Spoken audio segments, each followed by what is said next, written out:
ईमानदारी से कमा इंसान चैन से जी पाता है। माँ, हमें जितना मिला है उसी में खुश रहना चाहिए। लालच करने से कभी सच्ची खुशी नहीं मिलती, लेकिन मेहनत और संतोष से जीवन आसान और सुखी बन जाता है। लेकिन उसे क्या पता था कि लालाचंद सेठ का जलता हुआ दिल अब धीरे धीरे एक खतरनाक योजना बना रहा है। एक ऐसी योजना जो बहुत जल्द धनिया की जिंदगी को पूरी तरह बदलने वाली थी। लालाचंद सेठ की जलन अब इतनी बढ़ चुकी थी कि उसने धनिया को बर्बाद करने की ठान ली। एक रात जब पूरा गांव सो रहा था, सेठ ने अपने आदमियों को चुपके से धनिया के खेत में भेज दिया। उन्होंने खेत में ऐसी दवा डाल दी जिससे पूरी फसल धीरे धीरे खराब होने लगी।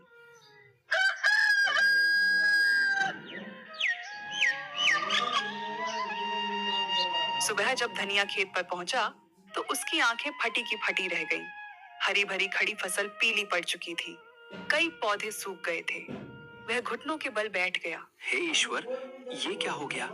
कल तक तो मेरी फसल बिल्कुल हरी भरी थी, हर पौधा लहलहा रहा था।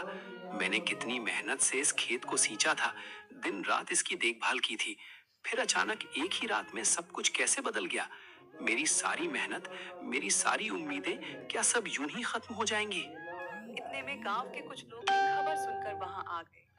वे भी खेत की हालत देखकर हैरान रह गए और आपस में बातें करने लगे। ये अचानक कैसे हो गया? कल शाम तक तो ये खेत बिल्कुल ठीक था, फसल भी बहुत अच्छी दिख रही थी। एक ही रात में इतने सारे पौधे कैसे सूख गए? कहीं किसी ने जानबूझकर तो कुछ नहीं किया? धनिया को समझते देर नहीं लगी कि यह किसी की साजिश है। उसे तुरंत लालाचंद सेठ का ख्याल आया। अगर ये सब सेठ का किया हुआ है तो मैं चुप नहीं बैठूंगा। मेरी मेहनत की फसल को इस तरह बर्बाद करना कोई छोटी बात नहीं है। मैंने दिन रात मेहनत करके इस खेत को सींचा था, हर पौधे को अपने बच्चे की तरह संभाला था। मैं पंचायत में जाकर न्याय मांगूंगा और सबके सामने सच रखूंगा, ताकि जिसने भी ये अन्याय किया है उसे उसकी सजा मिल सके। यह बात धीरे धीरे पूरे गांव में फैल गई। जब यह खबर लालाचंद सेठ तक पहुंची तो वह एक पल के लिए घबरा गया, लेकिन चालाक सेठ ने तुरंत एक नई और खतरनाक साजिश सोच ली। अगली सुबह वह खुद ही गांव की पंचायत में पहुंच गया। गांव के बड़े बुजुर्ग वहां बैठे थे। सेठ ने ऊंची आवाज में कहा, मुझे पंचायत से न्याय चाहिए। मेरे साथ बहुत बड़ा अन्याय हुआ है और मैं चाहता हूं कि गांव के सामने इस बात का फैसला हो। क्या बात है सेठ जी, आप इतने गुस्से और परेशानी में क्यों हैं? खुलकर बताइए कि आखिर मामला क्या है। मेरी सोने की अंगूठी चोरी हो गई है और मुझे पूरा शक है कि वो अंगूठी धनिया ने चुराई है। वही कल मेरे घर आया था, उसके बाद ही अंगूठी गायब हुई है। यह सुनते ही पंचायत में सन्नाटा छा गया।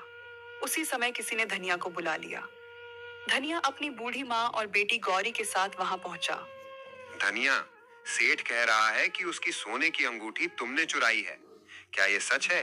पंचायत के सामने सच सच बता दो, ताकि सही फैसला हो सके। धनिया की आंखों में हैरानी और दुख दोनों साफ दिखाई दे रहे थे। इतने बड़े इल्जाम से उसका दिल टूट गया था। मुखिया जी, मैं गरीब जरूर हूँ, लेकिन चोर नहीं हूँ। मैंने किसी की अंगूठी नहीं चुराई। मैं मेहनत से कमाने वाला आदमी हूँ। किसी की चीज पर बुरी नजर डालना तो दूर, ऐसा सोच भी नहीं सकता। मेरा बेटा ऐसा काम कभी नहीं कर सकता। मैंने इसे हमेशा ईमानदारी और मेहनत की सीख दी है। ये किसी की चीज चुराने वाला नहीं है। अगर धनिया सच बोल रहा है तो फिर उसके घर की तलाशी ले ली जाए। पंचायत के सामने उसके घर को अच्छे से देख लिया जाए। अगर वहां मेरी अंगूठी नहीं मिली तो मैं भी मान जाऊंगा कि धनिया बेगुनाह है। पंचायत के लोग एक दूसरे का चेहरा देखने लगे। कुछ देर सोचने के बाद मुखिया ने कहा, सच जानने का एक ही तरीका है। हम सब अभी धनिया के घर चलेंगे और वहां अच्छी तरह तलाशी ली जाएगी। पंचायत के सामने सब कुछ साफ हो जाएगा और फिर उसी के अनुसार फैसला किया जाएगा। ये ऑफिस का काम करते करते थक चुका हूँ मैं। यार फिर से सब्जी लाना भूल गया। अब क्या बनाऊं डिनर में? सामने सब कुछ साफ हो जाएगा और फिर उसी के अनुसार फैसला किया जाएगा। पंचायत के कई लोग, लालाचंद सेठ और गांव के कुछ और लोग धनिया के साथ उसके छोटे से घर की तरफ चल पड़े। धनिया की बूढ़ी माँ और छोटी बेटी गौरी भी डरते डरते उनके पीछे चल रही थी। धनिया का दिल बहुत तेज धड़क रहा था। उसे अपने ऊपर पूरा भरोसा था कि उसने कोई चोरी नहीं की। कुछ ही देर में सब लोग धनिया की झोपड़ी के सामने पहुंच गए। वह छोटी सी झोपड़ी थी, मिट्टी की दीवारें, ऊपर से घास फूस की छत और अंदर बहुत कम सामान। धनिया, हमें तुम्हारे घर की तलाशी लेनी पड़ेगी। पंचायत के सामने सच जानना जरूरी है, तभी इस मामले का सही फैसला हो पाएगा। मुखिया जी, मुझे किसी तलाशी से कोई डर नहीं है। आप पूरे घर की तलाशी ले लीजिए, हर कोना देख लीजिए। मेरे पास छुपाने के लिए कुछ भी नहीं है। अगर आपको अंगूठी मिल जाए तो पंचायत जो भी सजा देगी मुझे मंजूर होगी। लेकिन मैं फिर भी यही कहूंगा कि मैंने कोई चोरी नहीं की है। मैंने किसी की चीज को हाथ तक नहीं लगाया। पंचायत के 2-3 लोग झोपड़ी के अंदर गए। उन्होंने धीरे धीरे हर जगह देखना शुरू किया। कभी पुराने बर्तन उठाकर देखते, कभी कोने में रखी टोकरी को उलटते, कभी खाट के नीचे झांकते।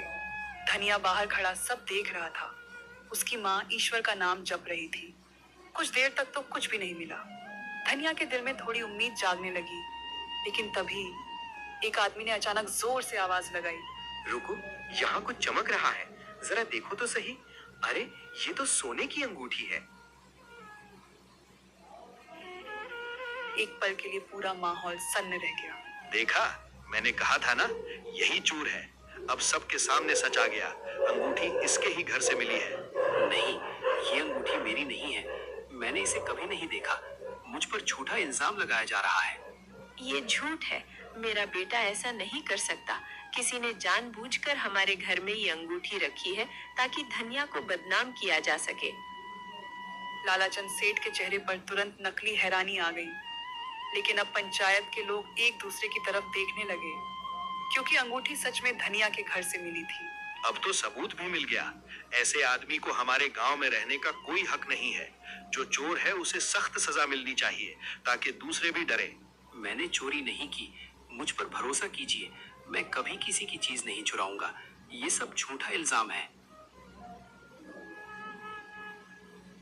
लेकिन उसकी बात सुनने वाला कोई नहीं था।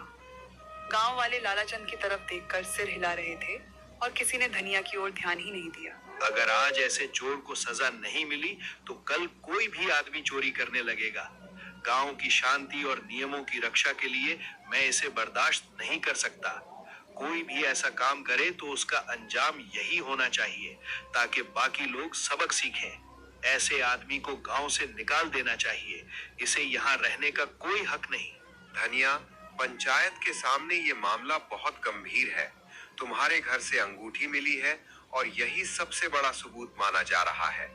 हमारे पास इसी आधार पर फैसला करना होगा। हमें सच जानना है और उसी अनुसार न्याय करना है। मैंने चोरी नहीं की, मुझ पर भरोसा कीजिए। मैं कभी किसी की चीज नहीं चुराऊंगा। ये सब झूठा इल्जाम है। मुखिया जी, मैं गरीब जरूर हूँ, लेकिन चोर नहीं हूँ। मैंने किसी की चीज हाथ नहीं लगाई। किसी ने जानबूझकर मुझे फंसाया है ताकि मुझे बदनाम किया जा सके। लेकिन पंचायत के कई लोग अब सेठ की बातों में आ चुके थे। ऐसे आदमी को गांव से निकाल देना चाहिए। इसे यहाँ रहने का कोई हक नहीं। मत करो ऐसा। हम कहाँ जाएंगे? हमारा तो यही एक घर है, यही हमारी जिंदगी है। पंचायत का निर्णय है कि धनिया को चोरी के अपराध में आज से इस गांव से निकाल दिया जाए।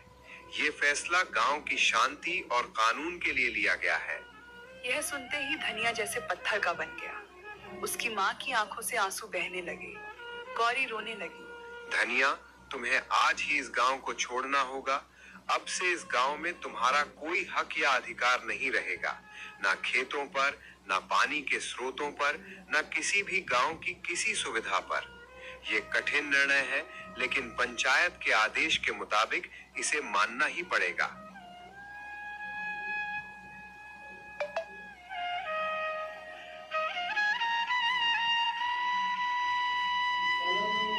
यह सुनकर धनिया ने एक बार पूरे गांव की तरफ देखा। वह वही गांव था जहां उसने बचपन बिताया था, जहां उसके पिता रहते थे, जहां उसने अपने खेतों में दिन रात मेहनत की थी। लेकिन आज उसी गांव से उसे एक चोर समझकर निकाल दिया जा रहा था। लालाचंद सेठ दूर खड़ा यह सब देख रहा था।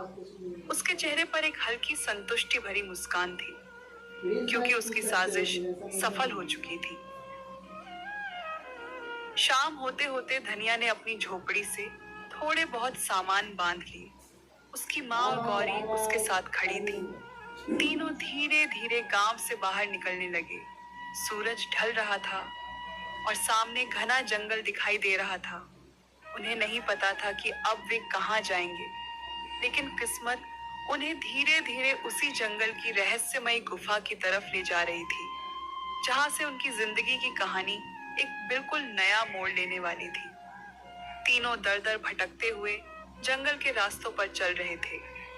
कभी दूर से किसी पक्षी की आवाज आती, कभी झाड़ियों में कोई जानवर सरसराता।